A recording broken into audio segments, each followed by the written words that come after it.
Overseer Weiler of the Hegemonic Trade Guild observed the holographic projection of human trade vessels with a calculated click of his mandibles.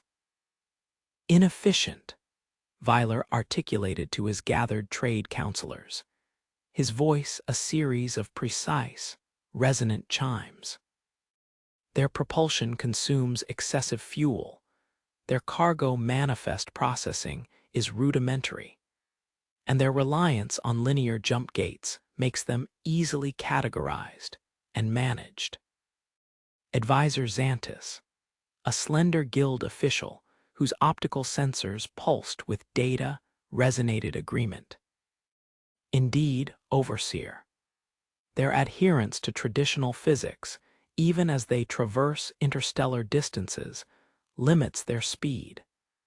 They are a species reliant on our established nexus lanes.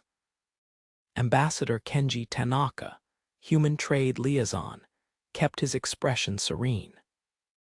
He'd endured months of these patronizing assessments. The hegemony, a vast network of trade routes and controlled jump points, saw itself as the indispensable heart of galactic commerce. To them, humanity was a new, unsophisticated player, easily exploited for its raw resources and unique, albeit slow, manufactured goods. Overseer, Tanaka began, his voice calm. Our methods prioritize reliability and sustainability. We value long-term stability over fleeting speed records. Weiler's optical sensors narrowed. Stability is maintained by efficiency, Ambassador. Your current trade volume, while growing, burdens our Nexus lane infrastructure. Effective immediately, we are implementing new efficiency tariffs on all human transit. A modest 30% increase to compensate for your inefficient resource consumption. Tanaka's smile remained fixed. 30%. Overseer, that would make many of our long-haul ventures unprofitable. It is prohibitive. It is necessary, Weiler clicked, his tone firm. Adapt, Ambassador, or your sector will find its trade diminishing. The Nexus lanes are the lifeblood of the galaxy. You are dependent on them. Tanaka simply nodded. We understand, Overseer. Humanity will adapt. Days turned into weeks. The efficiency tariffs were applied. Human vessels, once a common sight in the Nexus lanes, grew rarer. Weiler's initial reports were filled with satisfaction. Their trade volume through our channels has dropped by 15%, he announced to the Council. Predicted. Their lack of adaptable infrastructure makes them easily controlled. Advisor Xantis, however, noted a subtle anomaly. Overseer, while human presence in the Nexus lanes diminishes, their internal economic reports indicate no overall reduction in production. In fact, their resource extraction rates from new systems have increased, and there are unexplained material transfers on their deep space colonies. Weiler dismissed it. They are likely hoarding resources or attempting to establish rudimentary internal supply chains. Inefficient but predictable. Weeks stretched into months. The hegemony's economic models began to show puzzling inconsistencies. Sectors that relied heavily on human-manufactured precision components were reporting shortages, despite the reduced human traffic. Luxuries unique to human-cultivated planets once abundant were now scarce. Yet, there were no cries of distress from human space, no pleas for tariff reduction. Overseer, Xantis reported, his optical sensors pulsing with growing alarm. Our deep space monitoring stations are detecting fleeting anomalies.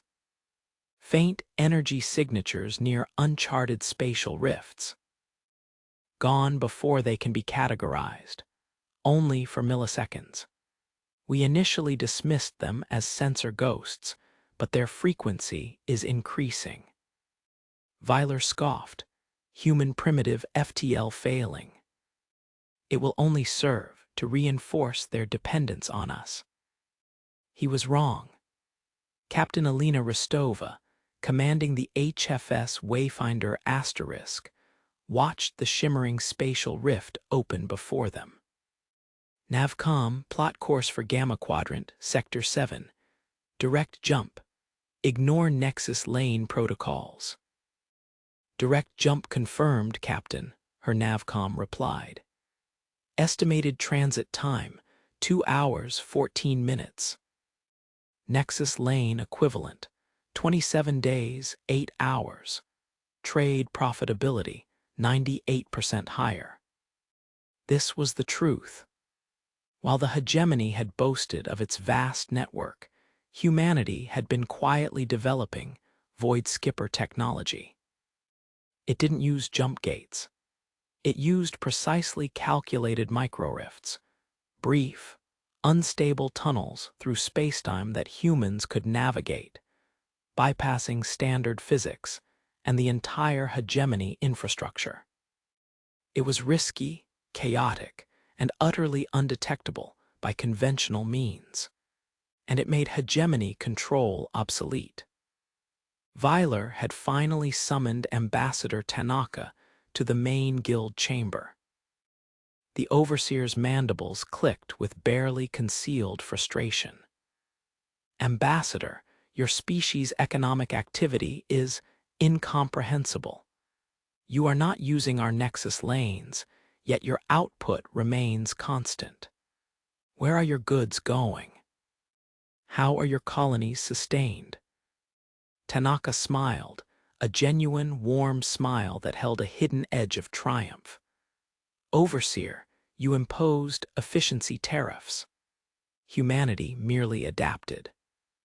We found a more efficient way. He gestured, and a holographic map appeared in the center of the chamber. It wasn't the hegemony's Nexus lane map. It was a new one. A vast, intricate web of thin, shimmering lines connecting human systems and their newfound allies' routes that cut directly through previously impassable cosmic phenomena, bypassing every hegemony chokepoint. What is this? Weiler stammered. These are not recognized jump points. They are spatial anomalies. To you, Tanaka replied. To us, they are shortcuts. We call them the ghost lanes. We have been quietly building our own economic network, Overseer. One that operates entirely outside your influence, your tariffs, and your control. Advisor Xanthus's optical sensors went wide. The sensor anomalies, the fleeting energy signatures, they were not malfunctions. They were asterisk void skippers asterisk. They were making micro-jumps through uncharted space. Indeed, Tanaka confirmed. While you were calculating our dependence, we were building independence. While you were taxing our inefficiency, we were perfecting unparalleled efficiency. Our cargo ships now transport goods across the galaxy in days, not weeks. Our colonies are supplied directly, without the need for your services. Weiler's form slumped. The hegemony's power was built on control of the lanes. Humanity had simply gone around them, rendering their entire economic model obsolete for humanity. High Commander Weiler, Tanaka said, his voice now firm, humanity values fair trade. We are open to renegotiating terms, but our new network is not negotiable. We will not be subject to your tariffs or your optimizations again. We are here as equals, or not at all. The hegemony, built on rigid control, now faced a species that simply rewrote the rules. They had come to regulate human trade. They left realizing humanity now held the keys to a vast, new economic empire that bypassed their entire galactic infrastructure. The galaxy had just learned a hard lesson in the true cost of underestimation, and that, the cosmos silently agreed, was human. Fuck. Yeah.